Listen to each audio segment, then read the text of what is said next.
하나님의 말씀은 히브리서 10장 12절부터 25절까지의 말씀을 교독합니다. 신약성경 363페이지입니다.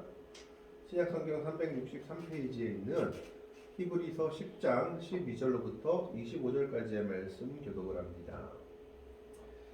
12절의 말씀을 제가 먼저 봉독해 올립니다. 오직 그리스도는 죄를 위하여 한 영원한 제사를 드리시고 하나님 우편에 앉으사 그 후에 자기 원수들을 자기 발등상이 되게 하실 때까지 기다리시나니 그가 거룩하게 된 자들을 한 번의 제사로 영원히 온전하게 하셨느니라. 또한 성령이 우리에게 증언하시되 주께서 이르시되 그날 후로는 그들과 맺을 언약이 이것이라 하시고 내 법을 그들의 마음에 두고 그들의 생각에 기록하리라 하신 후에 또 그들의 죄와 그들의 불법을 내가 다시 기억하지 아니하리라 하셨으니 이것들을 사하셨은즉 다시 죄를 위하여 제사 드릴 것이 없느니라. 그러므로 형제들아 우리가 예수의 피를 힘입어 성소에 들어갈 담력을 얻었나니 그 길은 우리를 위하여 휘장 가운데로 열어놓으신 새로운 살 길이요 휘장은 곧 그의 육체니라. 또 하나님의 집 다스리는 큰 제사장이 계시네 우리가 마음의 뿌림을 받아 악한 양심으로부터 벗어나고 몸은 맑은 물로 씻음을 받았으니 참마음과 온전한 믿음으로 하나님께 나아가자. 또 약속하신 이는 믿으시니 우리가 믿는 우리의 소망을 움직이지 말며 굳게 잡고 2절을 같이 읽습니다. 서로 돌아보아 사랑과 선행을 격려하며 모이기를 패하는 어떤 사람들의 습관과 같이 하지 말고 오직 권하여 그날이 가까움을 볼수록 더욱 그리하자. 아멘.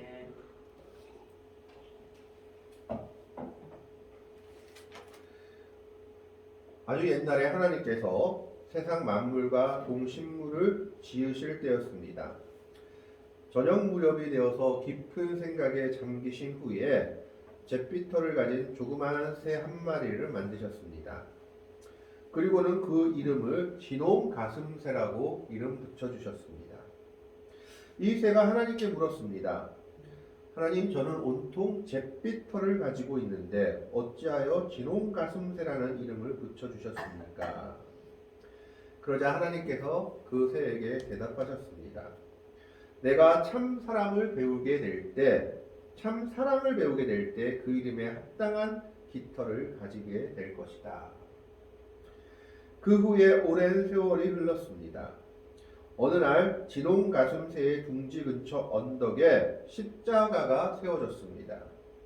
그리고 어떤 사람이 그 십자가에 매달렸습니다. 멀리서 이 광경을 보던 진홍 가슴새는 그 사람이 얼마나 불쌍하게 보이던지 그 십자가에 달린 사람에게로 날아갔습니다. 가까이 가서 보니까 그 사람, 즉 십자가에 달린 사람의 이마에는 가시관이 쓰여져 있었는데 그 가시가 박힌 상처에서 붉은 피가 솟아나고 있었습니다. 이 새는 가엾은 사람의 이마로 날아가서 자신의 자그마한 부리로 그 사람의 이마에서 가시를 하나씩 뽑아내기 시작했습니다. 가시가 뽑힐 때마다 피가 솟아나서 이 작은 새는 온통 피투성이가 되고 말았습니다. 이 새는 지칠 때까지 그 가시들을 뽑다가 안타깝게 돌아오고 말았습니다. 왜냐하면 그 사람이 결국 숨을 거두고 말았기 때문입니다. 그런데 자기 몸에 묻은 피가 도무지 깨끗하게 지워지지 않았습니다. 결국 목덜미와 가슴에는 핏자국이 남게 되었고 더욱 이상한 것은 그 새가 낳는 새끼들마다 모두 목덜미와 가슴에 선명한 진홍빛을 가진 털이 생기게 되었습니다. 그리고 지금까지도 그 빛깔은 모든 진홍 가슴새의 목과 가슴에 빛나고 있다고 합니다. 이것은 어떤 이야기냐 하면 여성 최초로 노벨 문학상을 받은 스웨덴의 라겔레프가 쓴 진홍 가슴새라는 동화책의 내용이라고 합니다. 이 진홍 가슴새처럼 우리들의 가슴에도 예수님의 보혈의 흔적이 남아있는지 한번 생각해 볼 수 있기를 바랍니다. 오늘 본문은 예수님께서 달린 십자가에서 피를 다 쏟고 왜 죽으셨는지를 말하며 생생하게 보여주고 있습니다. 히브리서 10장 1절은 율법은 장차 올 좋은 일의 그림자라고 시작하고 있습니다. 히브리서 10장 1절엔 이렇게 기록되어 있습니다. 율법은 장차 올 좋은 일의 그림자일 뿐이요 참 형상이 아니므로 해마다 늘 드리는 같은 제사로는 나오는 자들을 언제나 온전하게 할 수 없느니라. 즉 구약의 율법은 참 모습이 아니고 모형이다라는 겁니다. 이미 하나님께서 완전하게 하신 것에 대한 모형으로 율법이 주어졌다라는 겁니다. 그렇기 때문에 율법에서 말한 제사도 참 형상이 아니요 장차 올 것에 대한 그림자다라고 히브리서 10장은 이야기하고 있습니다. 황소나 염소의 피가 능히 죄를 없애주지 못함을 강조합니다. 다시 말해서 하나님의 아들만이 우리의 죄를 완전히 없이 하실 제사를 드릴 수 있다라는 겁니다. 황소나 염소의 피는 하나님의 아들이 예수님이 장차 이 땅에 오셔서 인류의 죄를 담당하실 것에 대한 그림자였다고 말하고 있는 겁니다.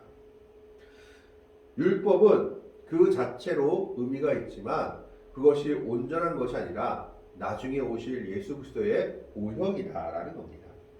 시간적으로 나중이지만 논리적으로는 먼저입니다. 왜냐하면 하나님의 아들인 예수님이 가장 먼저 계셨기 때문에 하나님께서 이미 계획하신 완전한 구원의 모형으로서 율법이 주어졌고 그리고 율법의 제사들이 주어졌다라는 것을 이야기하고 있는 겁니다. 그래서 오늘 본문 12절에 뭐라고 얘기하고 있습니까? 오직 그리스도는 죄를 위하여 한 영원한 제사를 드리시고 하나님 우편에 앉으셨다라고 기록하고 있습니다. 그 앞에 11절에는 뭐라고 얘기하냐면 제사장마다 매일 서서 섬기며 자주 같은 제사를 드리되 이 제사는 언제나 죄를 얻게 하지 못하거니와 제사장들은 서서 계속해서 자신의 사명을 감당하고 있습니다.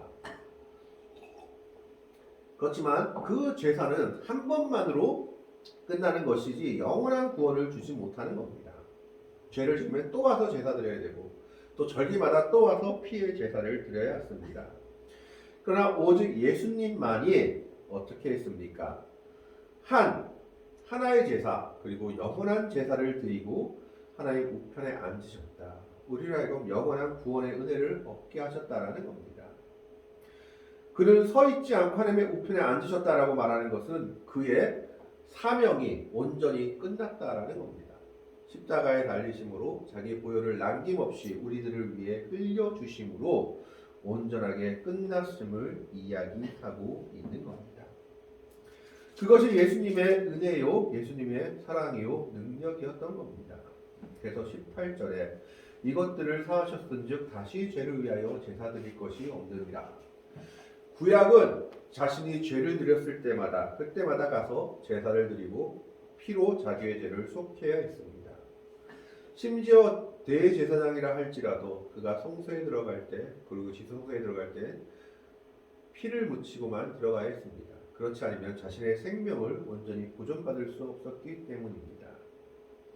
그런데 예수님께서는 그 자신의 몸을 우리를 위해서 온전히 들이심으로 말미암아 영원한 제사를 드려 버리신 겁니다.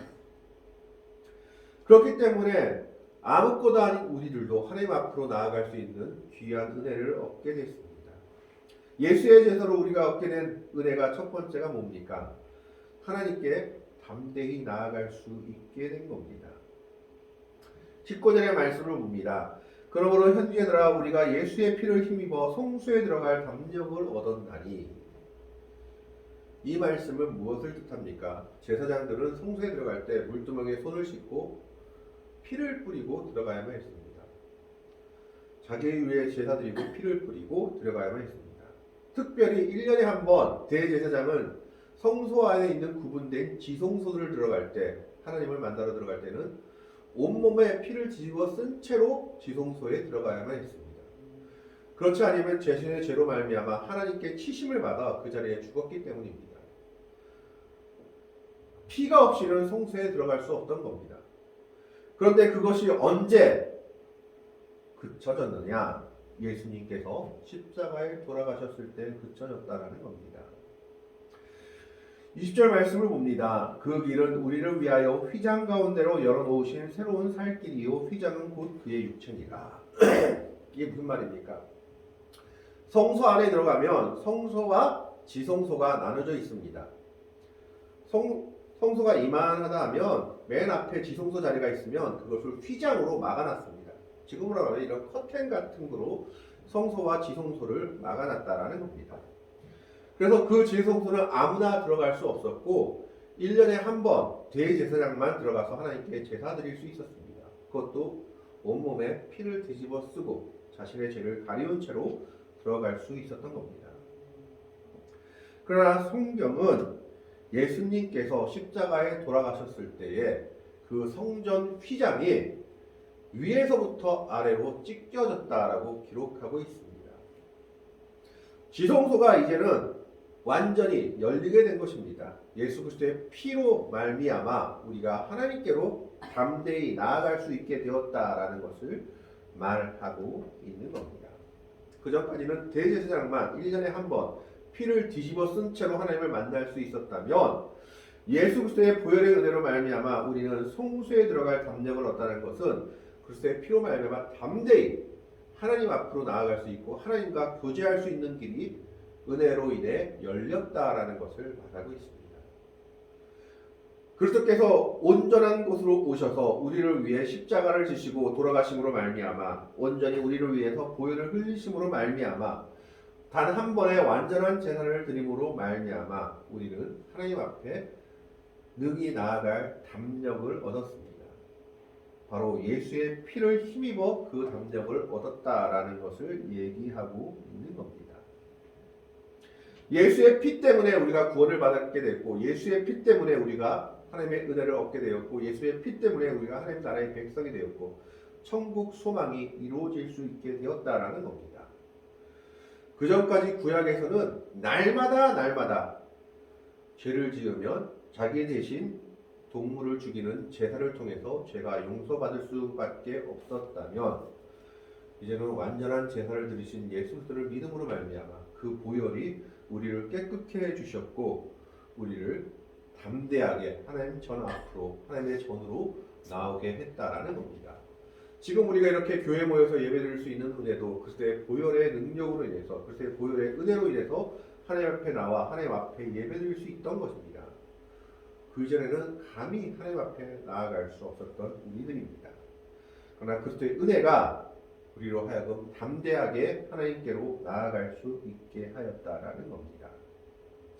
두 번째로 무엇을 은혜로 우리에게 주셨습니까? 소망을 우리에게 은혜로 주셨다라는 겁니다. 21절 22절 말씀을 보면 또 하나님의 집 다스리는 큰 제사장이 계심에 예수를 말합니다. 우리가 마음의 뿌림을 받아 악한 양심으로부터 벗어나고 몸은 맑은 물로 씻음을 받았으니 참 마음과 온전한 믿음으로 하나님께 나아가자. 예수의 피가 우리를 죄에서부터 벗어나게 하고 세례가 우리를 하나님께로 나아가게 하는 참으로 귀한 은혜가 된다라는 것을 말하고 있는 겁니다. 그런데 이렇게 구원의 은혜를 받게 되고 죄에서 벗어나게 된 우리들에게 하나님께서 또 은혜를 주셨는데 그게 무엇이냐? 소망을 이루어 주신다라는 겁니다. 23절 말씀 보게 되겠습니다. 23절 말씀을 보면 또 약속하신 이는 미쁘시니 우리가 믿는 도리의 소망을 움직이지 말며 굳게 잡고 하나님께서는 하나님의 백성들 예수 그리스도의 보혈을 믿고 의지하는 백성들에게 소망을 반드시 이루어 주실 것임을 말하고 있습니다. 물론 여기서 말하는 믿는 도리의 소망은 아마 하나님 나라의 백성이 되었다는 것을 천국 백성이 되어서 구원 얻게 된 것을 근본적으로 말하고 있는 것으로 보입니다. 구원받은 백성이 되었고 하나님 나라의 백성이 되었고 천국 시민이 되었다라는 것이 믿는 도리의 소망일 것입니다. 하지만 거기에 더해서 우리가 소망하는 것들, 이 땅을 살면서 하나님의 뜻 안에서 우리가 이루어지기를 바라는 것들 또한 하나님께서 들으시고 기억하신다라는 겁니다. 하나님은 하나님의 백성들의 소망을 기억하시고 예수의 피로 담대하게 하나님 앞에 나아가는 우리들의 소망을 거절하지 않으시는 분임을 말하고 있습니다. 약속하신 이가 바로 미쁘시기 때문입니다. 미쁘시다라는 말은 진실되고 변하지 않는다라는 뜻을 가지고 있습니다. 약속하신 이는 하나님이십니다. 그 하나님은 언제나 진실되고 하나님은 자신의 약속을 꼭 지키시는 분이시기 때문에 우리가 그 안에서 가지게 될 소망도 하나님은 반드시 이루어 주실 것이다 라는 겁니다. 그래서 그 믿는 도리의 소망을 움직이지 말며 굳게 잡고라는 말은 자꾸 왔다 갔다 하거나 흔들리지 말고 소망 꼭 붙잡고 하나님 굳게 믿고 나아가라는 겁니다. 세상을 바라볼 때, 이 당시 기독교인에 대한 타락을 바라볼 때 과연 우리의 소망이 이루어질까, 믿는 것이 정말 잘한 일일까 하는 회의가 들 때도 있지만, 하지만 그 속에서라도 끝까지 하나님만을 의지하고 믿음의 소망을 잡을 때 하나님은 그 소망을 물리치시는 분이 아니심을, 천국 백성의 소망뿐만 아니라 그 땅에서의 소망도 기억하시는 분이심을 말하고 있습니다. 그래서 가장 연약했던 종교인 기독교가 후에는 세상을 바꾸는 종교가 된 것을 보게 됩니다. 핍박받는 종교였던 기독교가 모든 사람들에게 구원의 기쁨을 전하는 종교로 뒤바뀌게 된 것입니다. 그리고 세 번째로 우리가 해야 될 것은 무엇입니까? 세 번째로 우리가 해야 될 것은 바로 모이기를 피하지 않고 더욱 같이 모여야 된다는 겁니다. 24절, 25절 말씀을 봅니다. 24절에 서로 돌아보아 사랑과 선행을 격려하며, 25절에 모이기를 피하는 어떤 사람들의 습관과 같이 하지 말고 오직 권하여 그날이 가까움을 볼수록 더욱 그리하자. 여기가 참 재미있는 말씀이 있죠. 그날이 가까움을 볼수록 더욱 그리하자. 예수님이 다시 오시는 날, 하나님의 나라에 가게 되는 날이 가까우게 되면 우리는 이제 더 이상 살아서 뭐 할까? 더 이상 우리가 힘들어야 할 게 뭐 할까? 다 멸망할 건데, 이런 생각이 들 겁니다. 그래서 다미 선교회라든가 이단들이 예수님 언제 오신다라고 말하고 학교도 그만두고 공부한 것도 그만두고 재산도 팔고 다 필요 없다라고 했던 것들을 봅니다. 근데 오늘 말씀은 전혀 다른 것을 이야기하죠. 그날이 가까움을 볼수록 계속해서 예배드리자, 계속해서 우리의 삶에 최선을 다하자라고 말하고 있는 겁니다. 이것을 말하는 이유는 한 가지입니다. 모이기를 피하는 어떤 사람들이 있었다라는 겁니다. 그 이유는 여러 가지가 있지만 첫 번째는 핍박이 너무 심해서 집에서 모이는 이 모임, 공적 예배를 하기를 싫어했다는 겁니다. 그래서 그냥 나 혼자 예수 잘 믿으면 되지, 혼자 예수 잘 믿고 살면 되지, 뭐하러 굳이 모여가지고 핍박받고 감옥 갈 필요가 뭐 있느냐, 그냥 예수는 혼자 잘 믿어도 되지, 교회 안 다녀도 된다라는 사람들이 있었던 겁니다. 그러나 그런 사람들과 같이 하지 말라라고 얘기합니다. 왜 그럴까요? 그 이유는 뒤에 나옵니다. 24절에 서로 돌아보아 사랑과 선행을 격려하자. 믿음의 예배를 통해서 우리가 서로 사랑과 선행을 격려하며 같이 할 수 있게 되는 원동력과 힘을 받게 됩니다. 예배를 통해 하나님께서 주시는 힘을 받게 돼서 기도하지 못했다면 우리가 기도할 힘을 예배를 통해서 얻게 되고, 말씀대로 살지 못했다면 예배를 통해서 말씀대로 살 힘을 얻게 되는, 사랑과 선행을 서로 격려하는 힘을 예배를 통해서 얻게 되지만, 모이기를 피하는 사람들과 같이 되는 경우 어떻게 되느냐? 죄의 유혹에 빠지게 싣고 결국 죄의 유혹에 따라 멸망의 길을 걸어가게 될 것이다 라고 26절 이후에 말하고 있습니다. 예배드리지 않는 자는 그 예배를 통해서 하나님의 말씀과 힘을 얻지 못하기 때문에 결국은 죄의 유혹에 빠지게 되고 죄의 쾌락으로 빠지며 멸망의 길로 걸어가게 된다 라고 말하고 있습니다. 그 내용이 29절의 말씀에 나옵니다. 하물며 하나님의 아들을 짓밟고 자기를 거룩하게 한 언약의 피를 부정한 것으로 여기고 은혜의 성령을 욕되게 하는 자가 당연히 받을 형벌. 예배를 통해서 우리는 서로 사랑과 선행을 격려받으며 우리가 믿음을 더욱 굳건하게 지켜나갈 수 있다면, 이 예배를 피하는 많은 사람들은 죄악에 빠지기 쉽고 멸망의 길로 갈 수밖에 없다라는 것을 말하고 있는 겁니다. 그래서 우리는 그날이 가까움을 볼수록, 주님 다시 오신 날이 가까움을 볼수록 더욱 최선을 다해서 우리의 삶도 최선을 다하고 예배도 최선을 다하는 삶을 살자. 그것이 소망의 삶이다라고 얘기하고 있는 겁니다. 예수 그리스도의 피로 말미암아 온전한 제사로 말미암아 우리는 성소에 들어갈 담력을 얻었습니다. 하나님 앞에 나아갈 힘을 얻었다라는 겁니다. 그 전까지는 우리가 하나님 앞에 나아가면 죽을 수밖에 없었죠. 우리가 너무나 큰 죄인이었기 때문에 하나님의 거룩을 보면 죽을 수밖에 없었기 때문에 심지어 모세라 할지라도 하나님의 등만 겨우 보았을 정도입니다. 하나님께서 말씀하셨죠. 내가 나를 보면 정녕 죽으리라. 등짝만 보여줄게. 그 정도로 우리와 하나님께서는 큰 갭이 있었는데 예수님이 자신의 보혈로 말미암아 그 휘장을 찢어버리셨습니다. 그리고 우리를 하나님 앞으로 담대히 나아갈 수 있는 길을 열어주신 것입니다. 그것이 첫 번째 하나님의 은혜입니다. 두 번째는 그 하나님께서 소망을 주시고 그 소망을 변치 않게 하셨습니다. 우리가 그 소망을 가지고 붙잡을 때 하나님은 그 소망을 이루어 주시고 그 소망에 응답하시는 분이시다라는 겁니다. 세 번째는 우리가 예배를 통해서 하나님께로부터 오는 힘을 얻고 사랑과 선행을 통해서 하나님의 영광을 드러낼 수 있는 주의 백성들이 된다라는 것을 말씀하고 있습니다. 사랑하는 성도 여러분, 우리는 그리스도의 은혜로 말미암아 구원을 받게 된 백성들입니다. 그 이전까지는 감히 하나님 앞에 나아갈 수 없었다면 이제는 예수의 피로 말미암아 성소의 휘장이 찢겨졌고 그 피를 의지해서 그 보혈을 힘입어 예수의 피를 힘입어 우리는 성소에 들어갈 담력을 얻은 사람들이요 하나님 앞으로 나아갈 은혜를 얻은 사람들입니다. 이 사실을 언제나 잊지 말고 살아가야 합니다. 그 예수의 보혈을 기억하며 항상 감사하며 살아가야 한다라는 겁니다. 그리고 그 은혜 가운데 우리는 소망을 붙잡고 놓지 말아야 합니다. 하나님께서 반드시 그 소망에 응답하시고 이루어 주실 분이시기 때문입니다.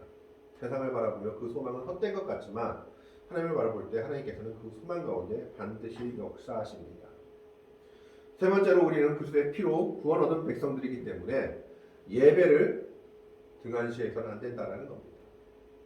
항상 주님께 드리는 예배를 최선으로 삼고 그 안에서 서로 사랑과 성령을 격려하며 오히려 주님 다시 오실 날이 가까울수록 세상이 어지러울수록 더욱 예배에 힘쓰는 주의 백성들이 되어야 합니다.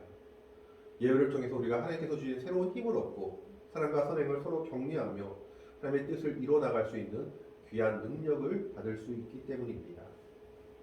오늘 히브리서 기자는 우리에게 그것을 말하고 있습니다. 우리 모두 다 예수의 보혈을 은혜로 받은 사람들입니다. 우리 가슴 속에 예수의 보혈, 예수의 피가 있는 사람들입니다.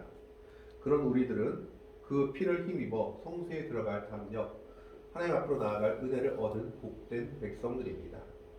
언제나 그 사실을 잊지 않고 살아가는 믿음의 백성들이 되기를 바랍니다. 그 믿음의 백성들에게 하나님은 소망을 허락하셨고 그 소망을 반드시 이루어 주실 것임을 약속하셨습니다. 그리고 그 약속은 우리가 드리는 예배를 통해서 우리가 하나님께 보이는 이 모임을 통해 또한 역사하시고 이루어 주실 것입니다. 우리는 그 하나님과의 말씀을 기억하며 그 하나님의 은혜를 생각하며 예수 그리스도의 피를 힘입어 성소에 들어갈 은혜와 담력을 얻은 우리들을 기억하면서 예배에 최선을 다하는 주의 백성들이 될 수 있기를, 하나님께서 주신 소망을 놓지 않고 살아갈 수 있는 믿음의 백성들이 될 수 있기를 주님의 이름으로 간절히 축원합니다. 아멘. 기도하겠습니다. 사랑의 하나님, 오늘은